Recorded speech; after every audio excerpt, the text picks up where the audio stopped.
একবার হযরত সৈয়দ আনোয়ার শাহ কাশ্মীরি রহমতুল্লাহ আলাইহির সাথে এক বড় পাদ্রীর কি হলো, মোকাবেলা হচ্ছে। তো পাদ্রী অনেক বড় বড় দেশ জয় করে এসেছে, সে তার খ্রিস্ট ধর্মকে ইসলাম ধর্মের চেয়ে শ্রেষ্ঠ হিসেবে প্রমাণ করেছে। এখন দারুল উলুম দেওবন্দের শেখুল হাদিস তখন হযরত সৈয়দ আল্লামা আনোয়ার শাহ কাশ্মীরি রহমতুল্লাহ আলাইহি, তারা তখন খ্রিস্টবাদ ছড়াচ্ছে সরকারি পৃষ্ঠপোষকতায়, কারণ ক্ষমতায় আছে ইংরেজ। সরকারি পৃষ্ঠপোষকতায় তারা কি ছড়াচ্ছে? খ্রিস্টবাদ ছড়াচ্ছে, আর মুসলমানকে ধোঁকা দিয়ে, কোরআন হাদিসের অপব্যাখ্যা করে ধোঁকা দিয়ে তাদেরকে কি বানাচ্ছে? খ্রিস্টান বানাচ্ছে। এই অপতৎপরতা কিন্তু আমার বাংলায় এখনো চলমান। সীমান্ত এলাকাগুলোতে তাদের এই জঘন্য কর্মকাণ্ড ভয়ঙ্করভাবে বিস্তার লাভ করেছে। আমরা চোখ বন্ধ করে ঘুমিয়ে আছি তো? যেভাবে তারা কাজ করছে এভাবে যদি চলতে থাকে, এদেশের স্বাধীনতার সার্বভৌমত্ব থাকবে না, পার্বত্য চট্টগ্রাম বিচ্ছিন্ন হয়ে যাবে। এদের ব্যাপারে সতর্ক হওয়া, এদের ব্যাপারে ব্যবস্থা গ্রহণ করা, এটা সময়ের দাবি। না হলে পার্বত্য চট্টগ্রাম নামক এই নিয়ামত বাংলাদেশের ভিতরে রাখতে পারবেন না। সময় থাকতেই পদক্ষেপ না নিলে রাখা যাবে না। ওখানে বিপুল পরিমাণে মাশাআল্লাহ খ্রিস্টবাদের প্রচার হচ্ছে। খ্রিস্টান মিশনারিদের গির্জা, স্কুল, হসপিটাল বিপুল পরিমাণে ওখানে তৈরি করছে এনজিওরা, কিন্তু কোনো মুসলিম এনজিও ওখানে কাজ করতে পারে না। কাজ করতে গেলেই সেখানে বিভিন্ন রকমের বাধা সৃষ্টি করে সিস্টেম করে বন্ধ করে দেওয়া হয়, সরকারিভাবেও চাপ দেওয়া হয়। এগুলো অবাস্তব না, এটা বাস্তব। তো যাই হোক, ওই সময় এই কাজ চলছে। তো দারুল উলুম দেওবন্দ মোকাবেলার জন্য আসলো যে ঠিক আছে, খ্রিস্টবাদ এটাই কি সঠিক ধর্ম নাকি ইসলাম এটা সঠিক ধর্ম, এটা প্রমাণ হবে। ওই পাদ্রীর সাথে মোকাবেলা। এখন এই পাদ্রী এখানে ধর্ম প্রচারের জন্য খুব ভালোভাবে হিন্দি উর্দু রপ্ত করেছে। এত ভালোভাবে রপ্ত করেছে, সে খুব ভালো একজন কবিও। এমনভাবে সে পারদর্শিতা লাভ করেছে। যখন মোকাবেলার জন্য এসেছে আর জানতে পারলো আল্লামা সৈয়দ আনোয়ার শাহ কাশ্মীরি রহমতুল্লাহ আলাইহি আসছেন, তখন তার পা কাঁপতে লাগলো। কারণ আনোয়ার শাহ কাশ্মীরি সম্পর্কে এটা জানা ছিল সকলে, উনি ফটোজেনিক মেমোরির অধিকারী ছিলেন।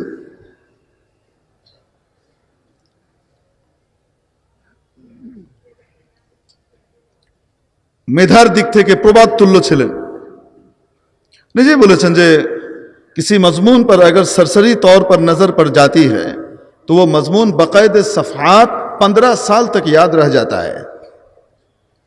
যদি কোনো বিষয়বস্তু আমি ভাষাভাবে পড়ে গেছি, খুব গভীরভাবে না, ভাষাভাবে নজর বুলিয়ে পড়ে গেছি, তো আলহামদুলিল্লাহ পৃষ্ঠা নম্বর সহ ওই বিষয়বস্তুটা আমার 15 বছর পর্যন্ত মুখস্থ থাকে। और अगर किसी मजमून पर 2 मरतबा नजर पड़ गई, যদি কোনো বিষয়ের উপরে 2 বার আমি পড়েছি, এমন হয়েছে সেটা আলহামদুলিল্লাহ এখনো পর্যন্ত ভুলিনি। আর আল্লাহর উপরে বড় আশা আছে যে আমৃত্যু ইনশাআল্লাহ ভুলবো না। এটা শুধু মুখের দাবি ছিল না।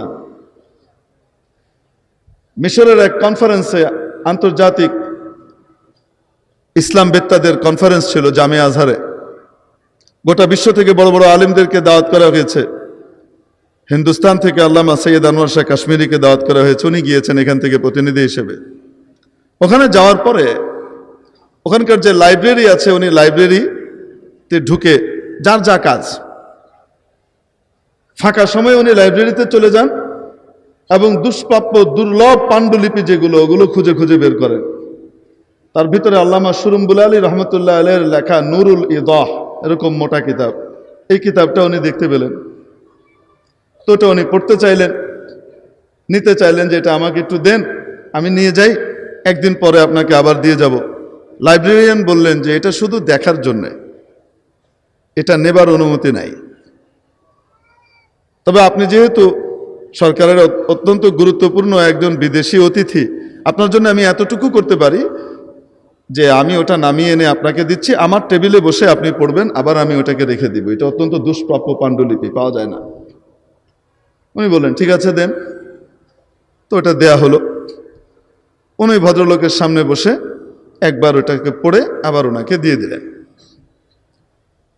পরের দিন উনি এই নুরুল ইজার একটা কপি তৈরি করে নিয়ে আসলেন, নিজ হাতে লিখে। রাতের বেলায় ওই যে যা পড়ে গিয়েছেন এটার কপি তৈরি করেছেন, লিখে নিয়ে এসছেন।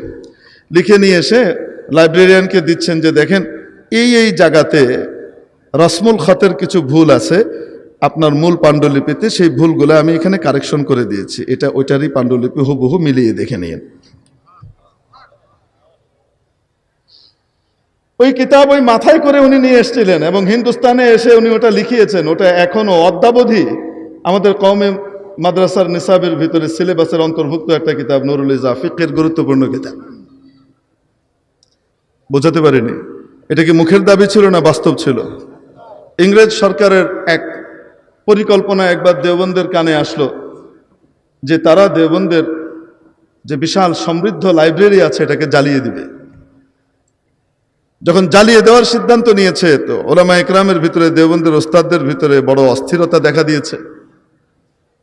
এত বিশাল সমৃদ্ধ লাইব্রেরি, দুষ্প্রাপ্য বিভিন্ন পাণ্ডুলিপি এখানে আছে, এগুলো জ্বালিয়ে দিলে বিরাট ক্ষতি হয়ে যাবে। কি করা যায়? আল্লামা আনোয়ার শাহ কাশ্মীরি রহমতুল্লাহ আলাই তখন মাত্র পড়ালেখা শেষ করে টিচার হয়েছেন। তিনি বললেন যে হযরত, वो अगर जलाना चाहे तो जला दे, 100 मरतबा जला दे, अगर अनवर जिंदा रहा इंशाअल्लाह पूरी लाइब्रेरी वजूद में आ जाएगी।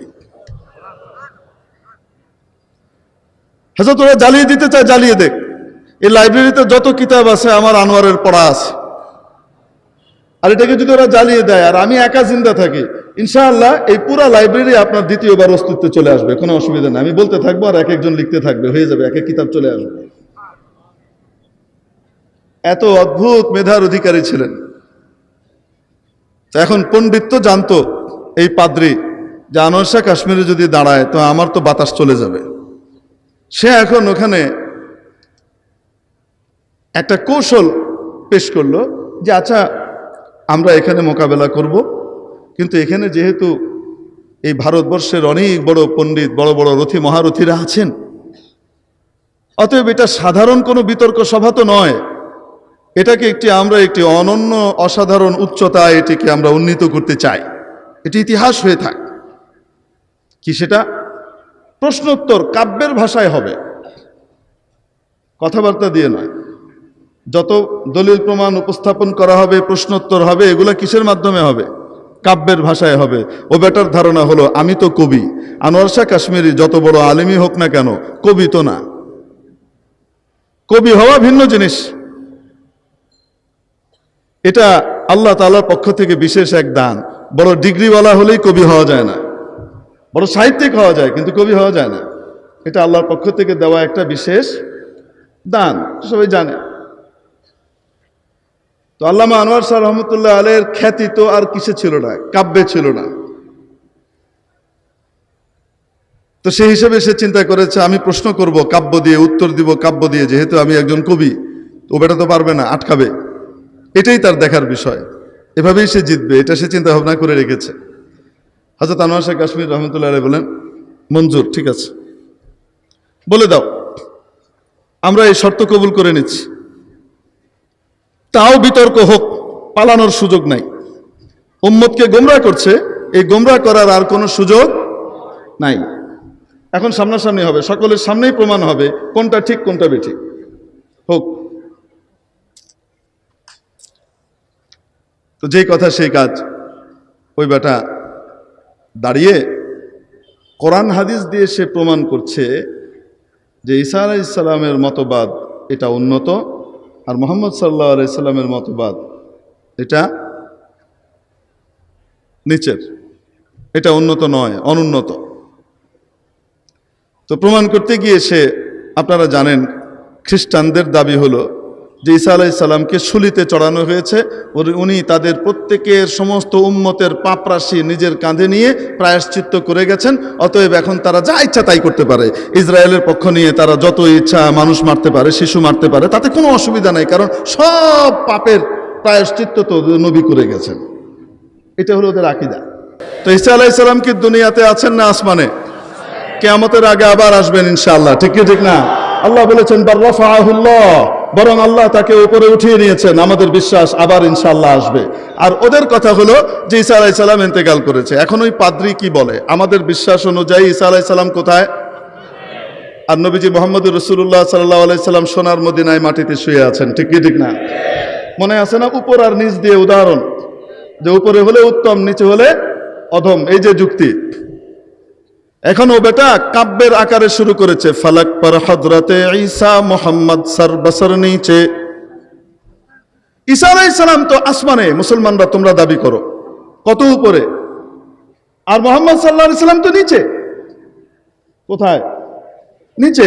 অতএব যিনি উপরে তার ধর্ম উত্তম, যিনি নিচে তারটা বাতিল। বুঝাতে পারিনি? সে এই উদাহরণ দিল। ঈসা আলাইহিস সালাম তো উপরে আর মুহাম্মদ সাল্লাল্লাহু আলাইহি সাল্লাম নিচে। হযরত আনোয়ার শাহ কাশ্মীরি রহমাতুল্লাহ আলাইহি এক মুহূর্ত দেরি করেন নাই, ও বলার সাথে সাথে উনি উত্তর দিয়েছেন দাঁড়িয়ে, ইয়ে দরিয়া है नबूवत का हुबाब ऊपर गहर नीचे, ये दरिया है नबूवत का हुबाब ऊपर गहर नीचे। আরে এটা তো হলো নবুয়তের সাগর, যে সাগরের ভিতরে মুক্তা থাকে নিচে আর ফটকা থাকে উপরে। উপরে থাকলেই যদি দাম বাড়ে তাহলে ফটকার দাম বেশি। আসতে বলেন, ঠিক কি ঠিক না?